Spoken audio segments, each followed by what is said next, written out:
An undercover FBI agent, a neighborhood terrorized by fake HOA police. When a routine violation becomes a dangerous shakedown, Agent Riley Monroe is cornered. They demand her arrest, unaware of her true identity. What happens when she reveals her badge at her own front door? You won't believe the explosive confrontation that follows. Don't miss this. This is your final warning. Ma'am, comply, or we'll be forced to take you in for violating Section 4, Subsection B of the Meadowbrook Homeowners Association bylaws, landscaping infractions. The voice was a gravelly baritone, dripping with a self-importance that grated on Agent Riley Monroe's nerves more than the screech of badly maintained brakes. Riley, known in the quiet, manicured cul-de-sac of Oakhaven Drive as Julia Hanson, a freelance graphic designer seeking suburban tranquility, peered through the peephole. Brent Walker, all 220 pounds of puffed-up authority, stood on her doorstep. His so-called HOA police uniform, a cheap navy blue affair with a ludicrously oversized gold plastic badge pinned to his chest proclaiming him captain, looked even more ridiculous up close.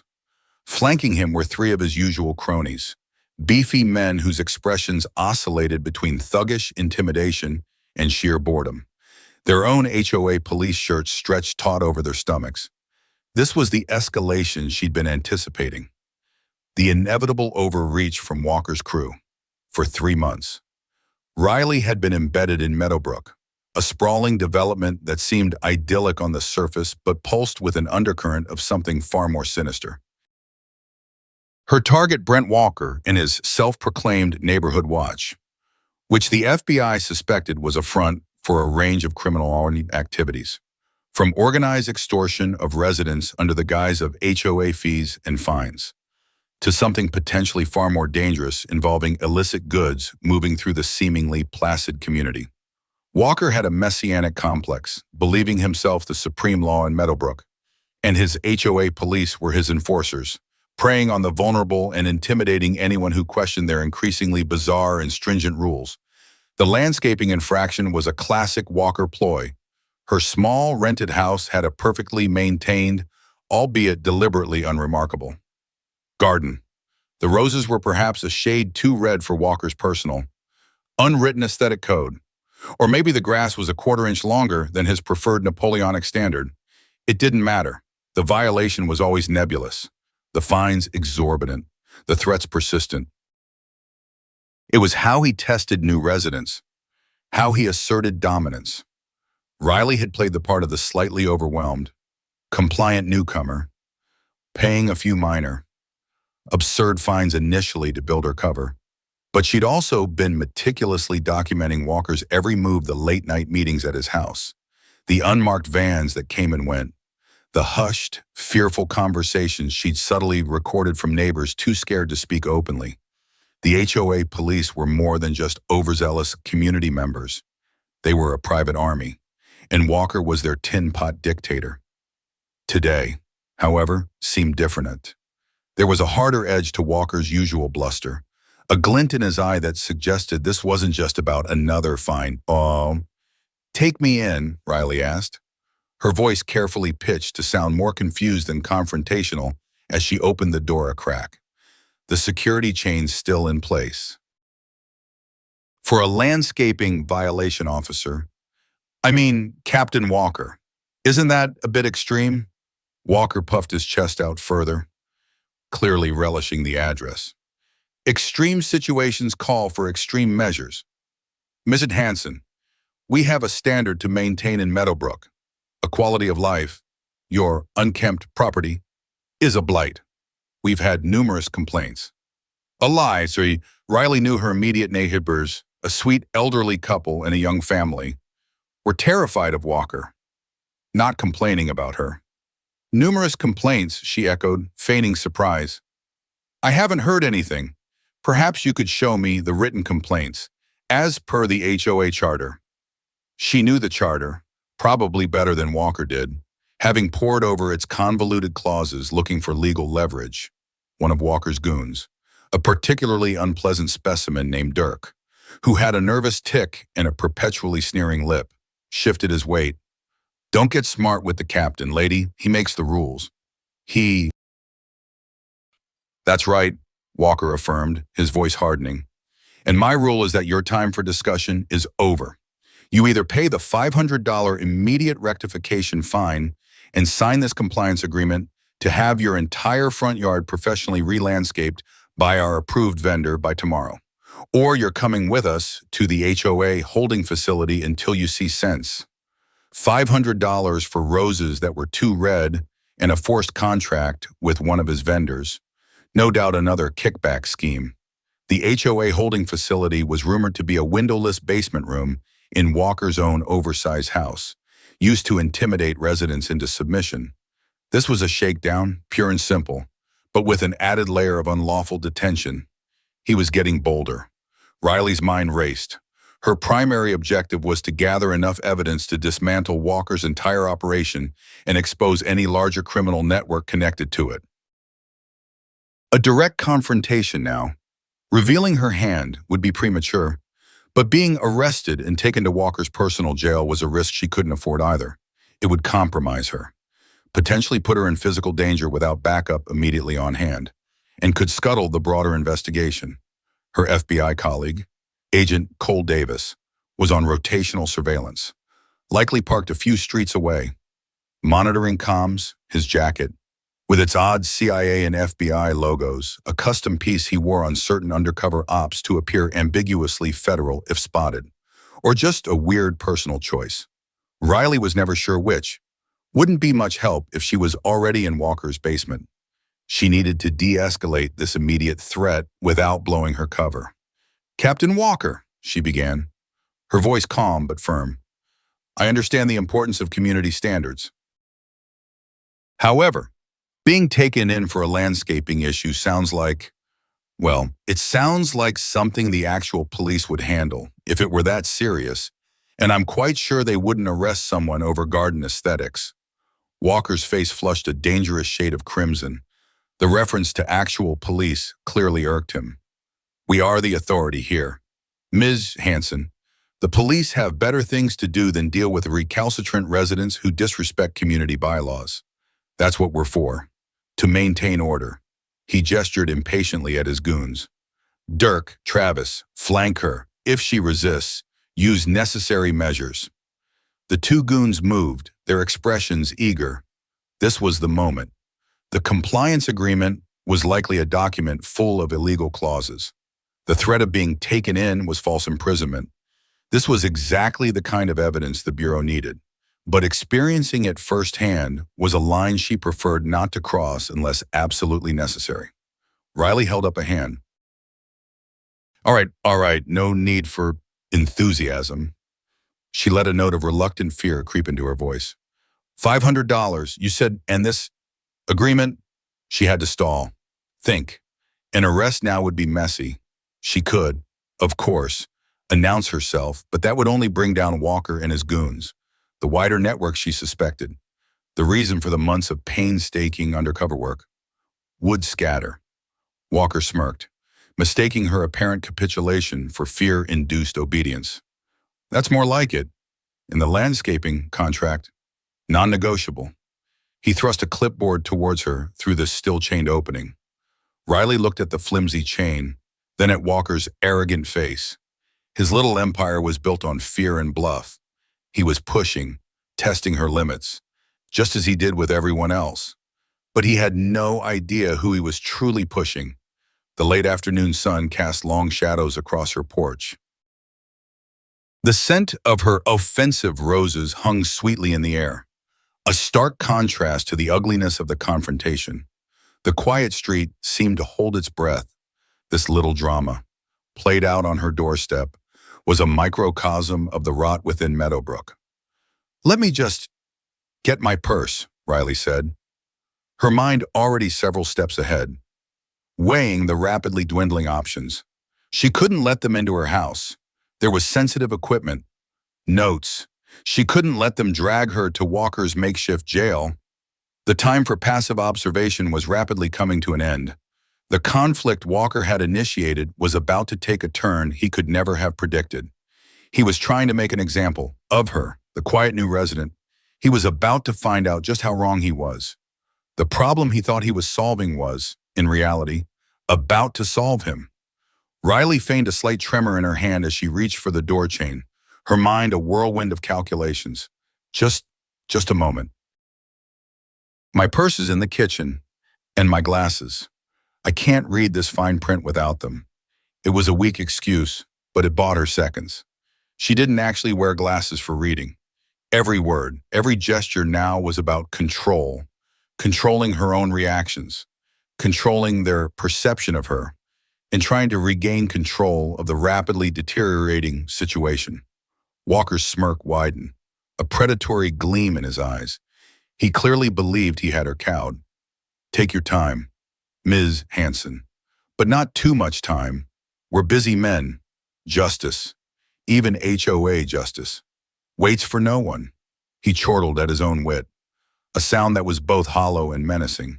Dirk, the goon with the tick, snickered along, his eyes fixated on the gap in the door as if he could will it to open wider.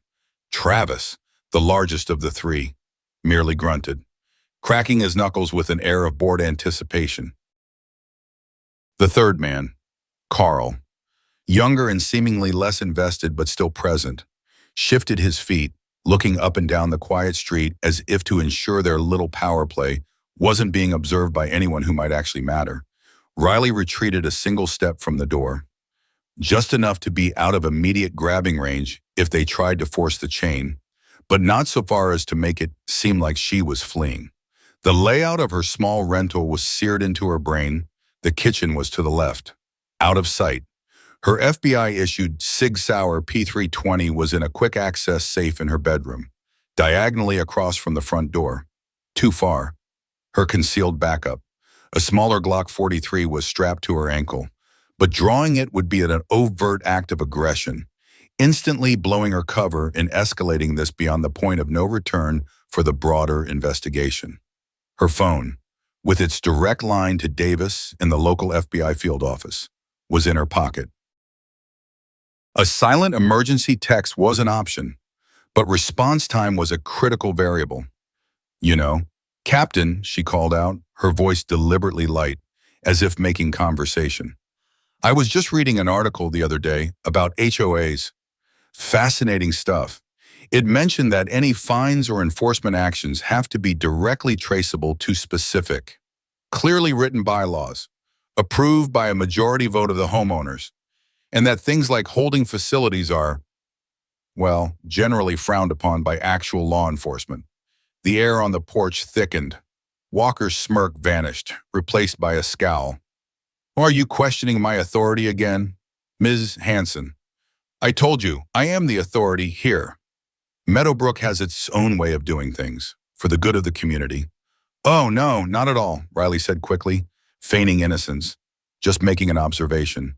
It's important to understand the rules, isn't it, to make sure everything is above board? She let that phrase hang in the air for a moment. Dirk took a step closer to the door, his hand instinctively going to the cheap nylon belt where a bulky, non-regulation issue stun gun was holstered. She's stalling. Captain? Trying to be cute. I'm not stalling, Riley countered, her voice taking on a slightly more wounded tone. I'm just trying to understand why a simple gardening preference has turned into this. She gestured vaguely towards them. $500 is a lot of money. And this vendor you insist on? Are they the only one qualified to plant roses in Meadowbrook? Walker's face was now a mottled red. He was clearly not used to being questioned, especially by someone he perceived as a meek, single woman. His power was built on swift intimidation, not on reasoned discourse or adherence to actual regulations. The Meadowbrook-approved landscaping service is chosen for its quality and commitment to our community standards, he boomed, his voice rising in volume. Their rates are competitive, and their work is guaranteed to line your pockets. You mean? Riley thought, but she said, I see. Well, perhaps if I could just see the specific bylaw I violated. Printed out Section 4, subsection B. You said I'm sure it details the exact acceptable height for lawn grass and the permissible shades of rose petals. This was a calculated risk, pushing back on the specifics of the alleged violation. Demanding to see the written rule was a direct challenge to Walker's arbitrary power. It might force him to back down, or it might make him snap. It was the latter. "Enough of this," Walker roared, his composure finally shattering. He slammed his fist against Riley's front door, making the wood shudder. The chain, old and probably not well secured to the frame, rattled ominously. "You've been given a lawful order, Ms. Hanson. You will pay the fine, sign the agreement, or you will be detained." There is no more discussion. Travis, the big one, moved forward purposefully, shouldering Dirk aside. He put his hand on the door, above the chain, and pushed. The wood creaked. "Just open the door. Lady, make it easy on yourself." This was the escalation she had dreaded but anticipated. They were attempting to force entry, her heart hammered against her ribs, not with fear, but with a surge of adrenaline. The careful dance was over. "Get your hand off my door," Riley said, her voice dropping the feigned timidity, now cold and sharp. The change in her tone was subtle but absolute. It wasn't Julia Hanson, the graphic designer, speaking anymore. Travis, surprised by the sudden steel in her voice, paused for a fraction of a second. Walker, however, was too far gone in his rage. "You hear that? Mr. Hanson, that's the sound of your compliance running out, Dirk. Carl, if she doesn't open this door in 5 seconds, break the damn chain. We're going in." Dirk grinned, his tic worsening, and reached for the stun gun. Carl, looking suddenly nervous, glanced at Walker and then back at the door, his earlier bravado fading. Riley knew this was it, the point of no return. They were about to commit a felony, breaking and entering, potentially assault. This was more than enough for local police, but her mission was bigger. Still, her immediate safety and the integrity of her home and the evidence within was paramount. The street remained quiet. No curtains twitched. No dog barked. It was as if Oak Haven Drive itself was complicit in its silence. Cowed by Walker's reign, the impact of Walker's tyranny was a neighborhood held hostage by fear. As Dirk fumbled with his stun gun and Travis tensed to put his full weight against the door, Riley's mind achieved a state of icy calm. Years of training kicked in. She saw every possibility, every angle. She could use the ankle Glock. It would be messy. She could scream, hoping to draw attention, but that was unlikely to deter these men now. Or she could do what she had been trained to do when all other non-lethal, cover-preserving options were exhausted. Walker was counting. 3, 2. Riley took one deep, silent breath. The sunlight filtering through the narrow opening seemed to catch something in her hand, something she'd palmed from her pocket as she'd spoken of bylaws. It wasn't her purse. It wasn't her non-existent glasses. One Walker bellowed, and Travis lunged. But just before Travis's shoulder could connect with the door, just before Dirk could clear his stun gun, Riley Monroe moved with a speed and precision that was utterly at odds with the mousy persona she had cultivated for months. She didn't open the door wider. Instead, her hand, holding a small metallic object, shot through the gap, stopping inches from Walker's now astonished face. The twist wasn't a shout or a gunshot. It was a glint of gold and blue enamel in the afternoon sun. It wasn't the full reveal yet, not the badge itself in all its glory, but something smaller, more personal, yet equally potent in its implication. It was her FBI credentials, flipped open to show her photograph and name Special Agent Riley Monroe. She didn't say a word. She just held it there, steady as a rock, her eyes locked on Walker's. The effect was instantaneous, but not yet the full-blown panic she anticipated for the final act. For a microsecond, confusion warred with anger on Walker's face. He squinted, his brain trying to process this utterly unexpected development. What was this? Some kind of joke, another trick.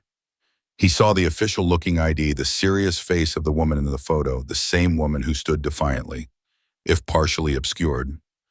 Behind the door, he saw the eagle. He saw the bold letters Federal Bureau of Investigation. Travis, mid-lunge, caught the shift in Walker's expression and hesitated, his momentum carrying him awkwardly into the doorframe but not with the full force he intended. Dirk's hand froze on his stun gun. Carl, who had a slightly better angle, saw the credentials more clearly. His jaw literally dropped. The silence that descended was more profound than the earlier quiet. It was a silence filled with dawning, horrified comprehension, at least for one of them. The HOA captain and his police force had just threatened, and were in the process of assaulting. Not Julia Hanson, the timid graphic designer, but a federal agent.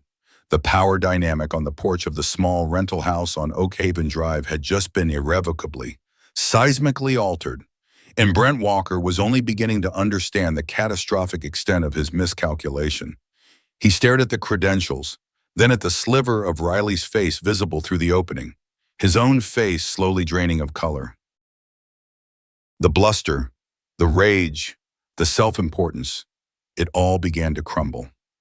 Brent Walker stared, his mouth agape, the florid color draining from his face to be replaced by a sickly, pasty white. The gold eagle on the credentials seemed to burn into his retinas. Federal Bureau of Investigation. Special Agent Riley Monroe. The name Julia Hanson evaporated from his mind like mist in a harsh sun. This wasn't a resident he could bully, a mark he could extort. This was the federal government, standing metaphorically and almost literally on his doorstep, embodied by the calm, unwavering eyes of the woman he'd just threatened with unlawful detainment in his basement. What is this?" Walker stammered, his voice a hoarse whisper, a pathetic shadow of its earlier booming arrogance. He took an involuntary step back, bumping into Travis, who was still frozen in his aborted lunge, one hand awkwardly pressed against the doorframe. Dirk, whose brain seemed to operate on a slight delay, finally processed what Carl had already seen. His hand, which had been fumbling with the stun gun, now recoiled from it as if the weapon itself had become superheated. His nervous tick went into overdrive, his head jerking spasmodically. "Captain, is that real?" Riley didn't answer. She simply held the credentials steady, letting the full weight of their significance sink in. The silence stretched, thick with unspoken terror on one side and cold, professional resolve on the other. This was the moment of revelation, where the carefully constructed illusion of Julia Hanson shattered, and Agent Monroe emerged. Then, with the same deliberate, unhurried precision, Riley Monroe's other hand moved. She unlatched the security chain from the inside. The metallic click sounded like a gunshot in the sudden stillness. Slowly, calmly, she opened the door wide. Agent Riley Monroe stepped fully onto her porch, no longer obscured, no longer feigning weakness. She was dressed in simple, practical civilian clothes, jeans, a nondescript dark t-shirt, and sturdy boots, attire that spoke of someone ready for action, not a timid graphic designer. Her stance was balanced, her gaze direct and utterly devoid of fear. In her right hand, she now held not just the credentials, but the actual FBI badge, gleaming and solid. "Brent Walker," she stated, her voice resonating with an authority that dwarfed his manufactured captaincy. "You are interfering with a federal investigation. You have engaged in conspiracy, extortion under the color of official right, albeit a self-proclaimed one. And you were seconds away from committing breaking and entering, and potentially assault and unlawful imprisonment against a federal officer." Each word was a hammer blow, dismantling Walker's world piece by piece. His HOA police, his little fiefdom, his delusions of grandeur, all were crumbling under the weight of federal law. Walker's eyes darted wildly, from the badge to Riley's face, then to his bewildered and increasingly terrified men. He tried to speak, but only a strangled gurgle emerged. He looked like a landed fish, gills working uselessly. Travis, the large goon, had stumbled back fully from the door, his hands now held up in a universally recognized gesture of surrender. Palms out. "Hey, lady, agent, whatever you are, We didn't know." His voice was high-pitched, almost comical in its panic. Dirk, meanwhile, looked like he was about to be physically ill. He dropped the stun gun. It clattered loudly onto the concrete porch, the sound echoing in the sudden, dreadful quiet. He started babbling. "No, no, no, this is a mistake, a misunderstanding. We were just enforcing HOA rules. Captain's orders, just landscape stuff." Only Carl, the youngest, seemed to grasp the full, immediate, and catastrophic implications. He had already taken several steps back and was now halfway down the porch steps, his eyes wide with sheer terror, looking like a cornered animal desperate for an escape route that didn't exist. He knew, with dawning horror, that just following orders was not going to be a viable defense when facing federal charges. Riley's gaze remained fixed on Brent Walker. "Your HOA rules, Mr. Walker, appear to be a convenient smokescreen for a pattern of intimidation and illegal financial gain. And your orders have led these men to conspire with you in serious criminal activity." She took a deliberate step towards him. Walker flinched, actually flinched, as if expecting a physical blow. The power shift was absolute. Hours ago, he had been the self-styled monarch of Meadowbrook.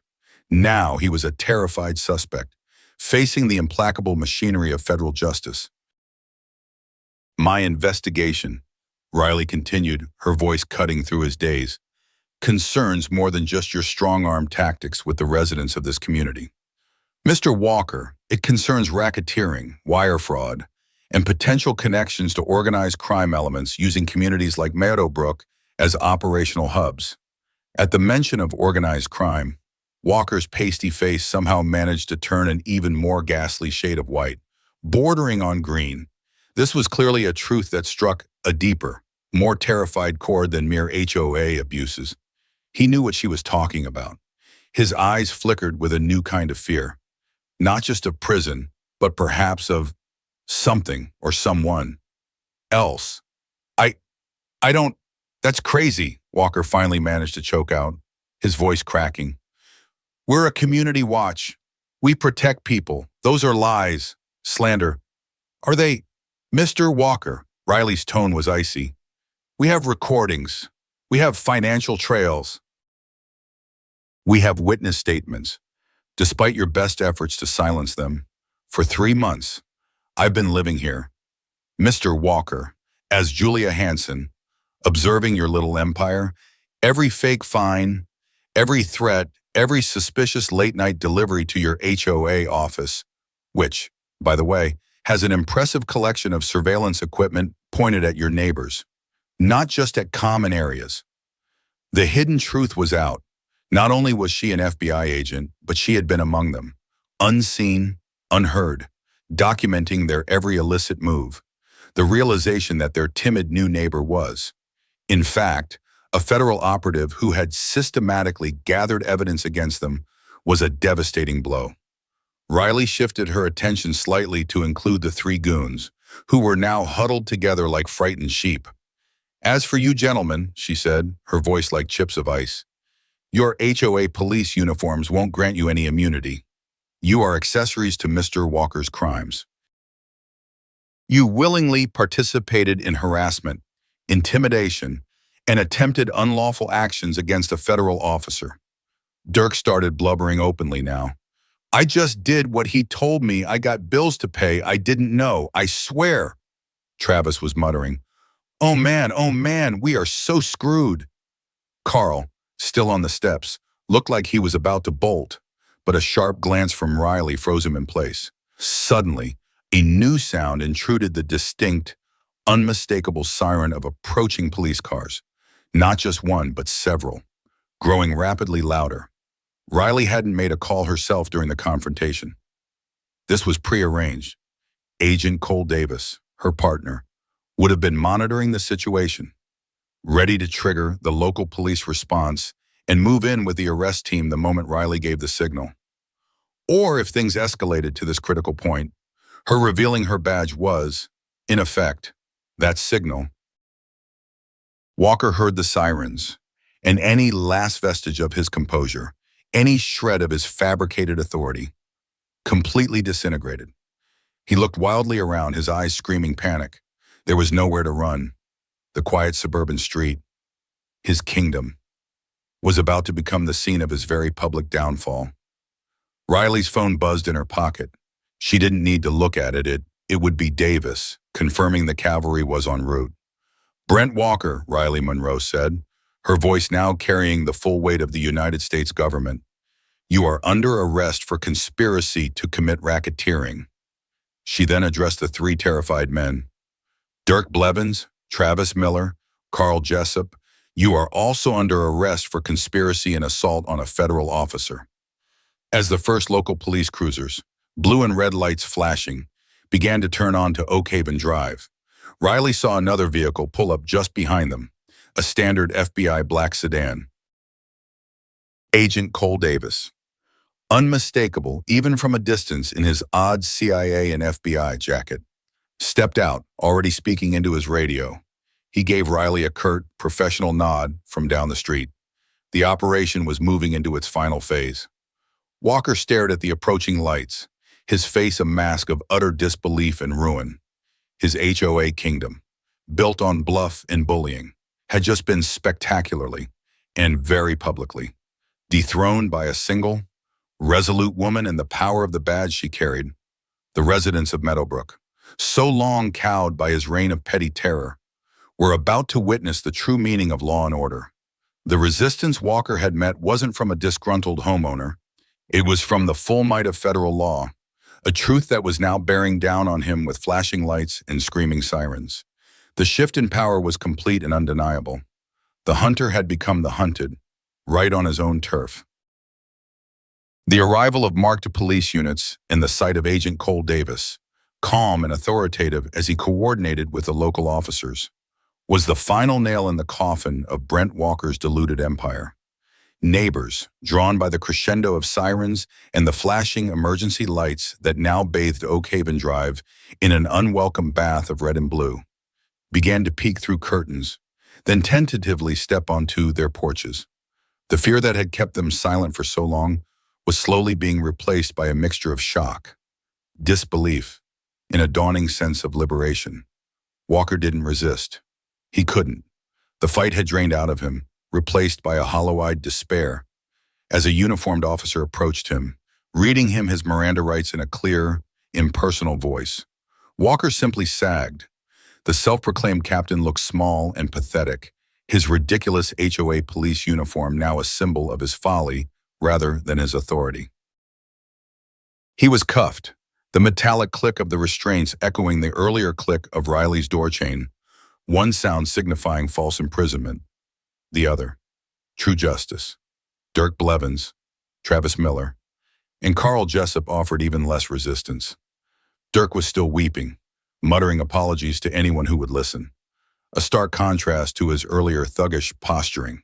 Travis, the large man who had tried to force Riley's door, was pale and compliant, his eyes darting nervously towards Agent Monroe, as if still expecting personal retribution.